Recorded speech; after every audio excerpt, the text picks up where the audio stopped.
105வது சங்கீதம் அதனுடைய 3வது வசனம். அவருடைய பரிசுத்த நாமத்தை குறித்து மேன்மை பாராட்டுங்கள். கர்த்தரை தேடுகிறவர்களின் இருதயம் மகிழ்வதாக. கர்த்தருடைய பரிசுத்த நாமம் மகிமைப்படுவதாக. யாருடைய இருதயம் மகிழும்? கர்த்தரை தேடுகிறவர்களின் இருதயம் மகிழும். கர்த்தரை தேடுகிறவர்களின் இருதயம் மகிழும்படியான காரியங்களை கர்த்தர் செய்வார். இருதயம் மகிழும் என்று சொல்லும்போது அதுதான் உண்மையான சந்தோஷம்.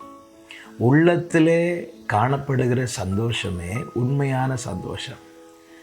நடிப்புக்கு சிரிக்கலாம், மகிழ்ச்சியாக இருப்பது போல பிறருக்கு காண்பிக்கலாம். ஆனால் மெய்யான சந்தோஷம் என்பது உள்ளத்திலே காணப்படுவது.